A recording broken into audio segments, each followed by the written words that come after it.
tous, bienvenue sur Monaco Info. Voici les titres de votre journal de mardi 31 octobre. Nous ouvrons cette édition avec la suite de notre série de reportages consacrée à la campagne des explorations de Monaco. Nous reviendrons en principauté avec l'association monégasque pour la connaissance des arts qui propose son cycle de conférences. Nous irons faire un tour du côté du jardin exotique pour l'inauguration de son nouveau centre botanique. Et nous terminerons avec votre Focus Info dédié cette fois-ci à la foire d'attractions de Monaco. Régulièrement, nous relatons les différentes étapes de la campagne des explorations de Monaco. Eh bien, sachez que le Yersin est amarré actuellement à Fort-de-France. Plusieurs études sont menées à bord du Clean Ship. Nous y reviendrons dans une prochaine édition. Mais en attendant, le Yersin a ouvert ses portes aux scolaires martiniquais. Un reportage d'Émilie Rousseau sur des images de Sylvain Péroumal. Après avoir accueilli des enfants à Madère, puis au Cap-Vert, les explorations de Monaco continuent de transmettre le message à la jeune génération, celui de prendre soin de notre planète. Lors de son escale à Fort-de-France, le Yersin a reçu une vingtaine d'enfants de l'école du prêcheur et des adolescents de l'association L'Espérance. L'occasion pour eux de découvrir les actions de la campagne des explorations de Monaco, comme ici, avec la scientifique Sandrine Ruiton. Elle a étudié le phénomène des sargasses, cette algue brune qui est un fléau en Martinique. La navigatrice Maude Fontenoy était également à bord. Depuis plus de 15 ans, elle partage son expérience et alerte sur la santé des mers et des océans à travers sa fondation. Les programmes pédagogiques que je fais dans le cadre de ma fondation depuis près de 15 ans, ils ont pour objet de faire travailler les écoles, de la maternelle, les primaires, les collèges, les lycées, chacun avec son niveau, mais pour mieux comprendre le fonctionnement de la mer. Que ce soit le fonctionnement des écosystèmes, la sauvegarde des espèces, les espèces invasives qui sont des menaces, et tout ce qui concerne ce grand bleu qui nous apporte des solutions pour notre avenir. Comment préserver le milieu marin? Quels sont les gestes à adopter? Maude Fontenoy a répondu aux nombreuses interrogations des enfants qui pour la plupart sont déjà sensibilisés, eux qui vivent sur une île qui compterait plus d'espèces maritimes que l'ensemble de la mer Méditerranée. J'ai appris que les requins sont très importants et que les poissons perroquets aussi, et que les sargasses ça pollue, qu'il ne faut pas jeter de déchets dans la mer parce qu'on en retrouve beaucoup, et que la mer est beaucoup polluée. Comprendre, transmettre et éduquer, c'est aussi ça le but des explorations de Monaco. Les scolaires ont eu en prime la chance de visiter le Yersin avec le commandant Jean Dumaret. Des laboratoires à la timonerie, désormais le navire n'a plus aucun secret pour eux. Le Yersin restera dans les eaux martiniquaises jusqu'à la fin de l'année. Départ prévu début janvier 2018 pour la suite du programme des explorations.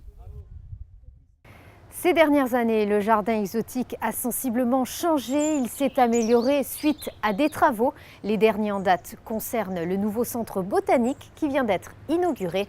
Un reportage de Fabien Boignard. Le centre botanique vient de déménager. 10 500 plantes ont été déplacées dans ce nouveau centre après 2 ans de travaux sous la direction des architectes Rudy Ricciotti et Fabrice Notari. Ce nouvel espace du jardin exotique vient d'être inauguré ce mardi en fin de matinée par le Prince Albert et béni par Monseigneur Barcy. Ce centre est situé juste en face du NMNM et du musée d'anthropologie. Cet espace composé de serres et d'abris d'environ 2000 m² est un conservatoire botanique avec des sujets souvent rares et menacés dans la nature, comme ce cactus mexicain qui n'existe plus dans son milieu naturel. C'est un espace qui a vocation de conservatoire botanique, c'est-à-dire que l'on y conserve à la fois des plantes pour les maintenir vivantes, mais aussi et surtout où on les multiplie de façon complètement contrôlée pour pouvoir les diffuser à travers un large réseau de jardins botaniques. C'est un outil de travail magnifique en fait, moderne et cohérent, alors que nos anciennes installations avaient été créées au fil du temps progressivement, donc avec des disparités techniques assez importantes. Outre l'aspect scientifique de ce centre botanique, il aura aussi une vocation culturelle et touristique.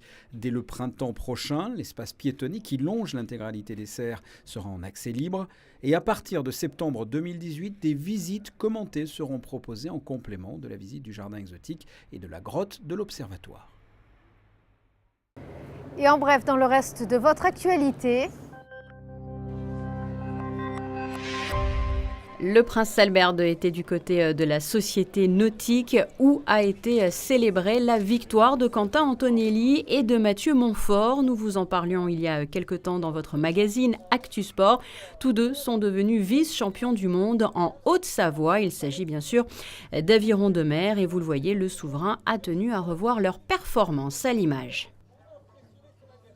L'Association monégasque pour la connaissance des arts propose au Théâtre des Variétés son cycle de conférences intitulé « De la mesure à la démesure ». Le premier rendez-vous était dédié à Michel-Ange. Sandrine Nègre vous en dit plus. Difficile lorsque l'on évoque la fin du XVe et le début du XVIe siècle en Italie de ne pas penser à Michel-Ange. Plafond de la chapelle Sixtine, sculptures comme la Pietà, basilique Saint-Pierre, ses œuvres demeurent et fascinent encore. Son travail précis et minutieux ont contribué à la splendeur de Rome, mais sont aussi visibles un peu partout, musée du Louvre, British Museum. Ce que l'on sait un peu moins, c'est l'inquiétude qui caractérisait ce génie. Cet homme va vivre son art, mais avec toute une problématique. Entre autres, on sait que Michel-Ange a un besoin qui est de redonner à sa famille un lustre qu'elle avait perdu. Sa famille est une famille qui avait été puissante et qui ne l'était plus. Et Michel-Ange, toute sa vie, a été obsédé par ce besoin de retour à la richesse et à la reconnaissance. C'est un homme qui, sur un plan personnel, a du mal à assumer sa vie sexuelle. On pense que Michel-Ange est homosexuel.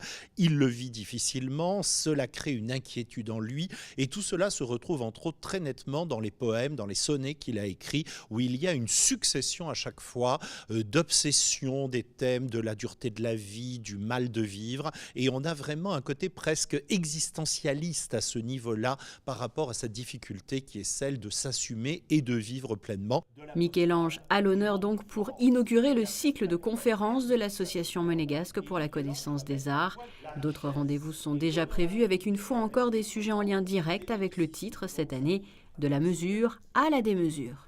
La prochaine conférence se tiendra ici même le 10 novembre et il s'agit d'une conférence concernant les collections des princes de Monaco au XVIIe et au XVIIIe siècle, intitulée Regalia, et elle sera donnée par Thomas Fouilleron, directeur des archives du Palais Princier. Elle sera suivie au mois de décembre par une conférence sur l'art contemporain, puisqu'il s'agira d'évoquer l'œuvre de Anselm Kiefer, le grand sculpteur allemand. Il a été toujours hanté par la guerre.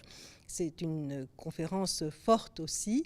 Et nous terminerons la saison de conférences sur encore un autre sujet, de la mesure à la démesure, les palais romains. Et l'Association monégasque pour la connaissance des arts proposera ensuite au mois de mars son cycle de rencontres internationales consacré cette fois-ci aux artistes et intellectuels du bassin méditerranéen. Et toujours en bref, dans le reste de votre actualité monégasque, vous le savez, la fête de la Toussaint permet la commémoration des fidèles défunts et la bénédiction des tombes. Comme son nom l'indique, elle est la fête de tous les saints. L'Église honore ainsi la foule innombrable de ceux et celles qui ont été, par leur vie, témoins du Christ. La messe pontificale de la Toussaint, présidée par Monseigneur Barcy, aura lieu à 10h30 le mercredi 1er novembre. Autre rendez-vous organisé, lui, par l'Amicale des aînés monégasques, la messe de Requiem pour les défunts. Elle sera célébrée, elle, en l'église Sainte-Dévote, le jeudi 2 novembre, dès 18h. Elle s'est installée le 20 octobre dernier. La foire d'attractions de Monaco ravit petits et grands. Une équipe de Monaco Info est allée à la rencontre des forains et des visiteurs. C'est votre Focus Info. Il est signé Alexandra Pani.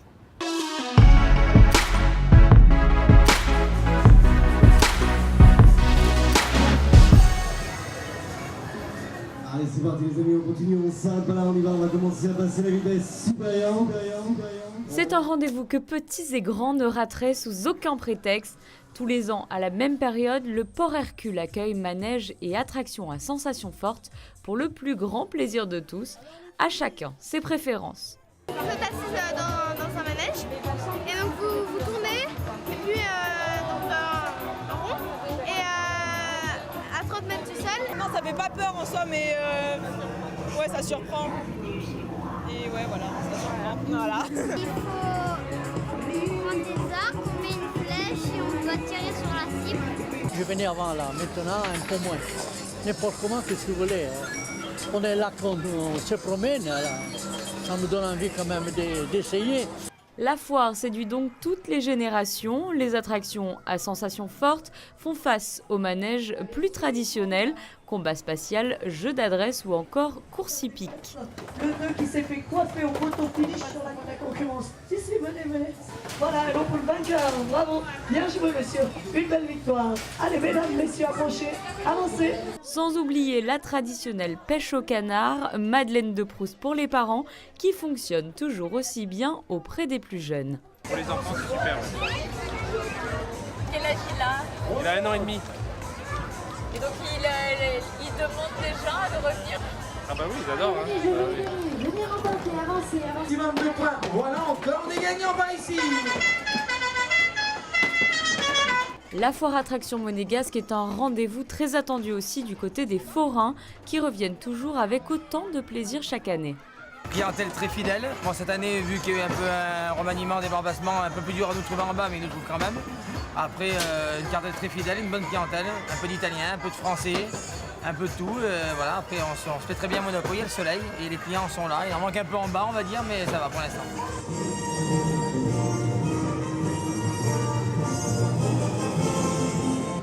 Allez, dites-moi tous les amis, j'espère Quand ils arrivent, ils sont fervents de monter, très contents de monter. Quand ils redescendent, toujours très contents, mais ils ont eu leur bonne dose de sensations. Et pour que la fête ne soit pas gâchée, cette année encore, la mairie de Monaco a souhaité reconduire le dispositif de sécurité mis en place l'an passé. L'accès se fait ainsi par 7 entrées bien définies sur les parties supérieures et inférieures du quai Albert Ier, une sécurité qui rassure les visiteurs. On est tranquille. Voilà. C'est calme. Avec des tickets allant jusqu'à 6 € le tour de manège, ces sorties demandent tout de même une bonne gestion du budget et pour cela, les parents veillent au grain. Effectivement, c'est un vrai budget, mais bon, il y a le plaisir en face et le sourire sur le visage des enfants. C'est la plus belle des récompenses et je pense qu'ils sont très heureux et très reconnaissants. Et aujourd'hui, ils gèrent leur budget chacun, ils ont leur budget et ils choisissent les manèges en fonction du budget qui est alloué à chacun. Il y a plein de choses et on peut faire ce qu'on veut, donc c'est super bien. Il y a différents jeux pour tous les goûts, pour les petits, les grands et c'est super. Qu'on soit petit ou grand, les stands gourmands ont toujours la cote. Crêpes, gaufres, churros ou encore pommes d'amour, les plus gourmands ne sont pas en reste. La foire, c'est aussi un moment de partage pour se faire plaisir. Qu'est-ce que tu es en train de manger? Un churros. Jojo, tu es en train de manger quoi? Un churros au Nutella. J'arrive pas à le dire. Il sait pas le dire. Et l'occasion de découvrir pourquoi pas des spécialités régionales. Ça se passe bien, c'est un petit peu calme, mais là les gens commencent à savoir qu'on est là et à venir, donc voilà, on se fait connaître et c'est sympathique. Tout ce qui est alimentation, c'est plutôt focalisé sur le haut, donc ils nous cherchent, donc on a mis ce grand drapeau et on a donné l'info aux gens qu'on était ici. Donc on commence à avoir déjà des gens fidélisés dans les bureaux qui viennent qui commandent leur soca pour le midi. Mais également des spécialités d'autres pays, comme cette brioche roulée sous les yeux des clients gourmands qui attendent patiemment leur tour. C'est une spécialité hongroise, d'origine vient de la Hongrie. C'est déjà une recette 200-300 années.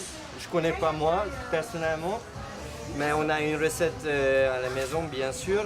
Et c'est ça ce qu'on présente ici depuis 8 ans à Monaco. Donc en décembre, ce sera la 8e année, nous sommes ici, donc très contents de pouvoir représenter cette spécialité. Et pour ceux qui n'auraient pas encore cédé à la tentation, la foire attraction est ouverte sur le port Hercule jusqu'au 19 novembre. Une soirée exceptionnelle sera proposée le 18 novembre, tir de feux d'artifice à 20h à l'occasion de la fête nationale monégasque et fermeture des portes à 1h du matin. Voici à présent vos prévisions météo pour ces prochains jours.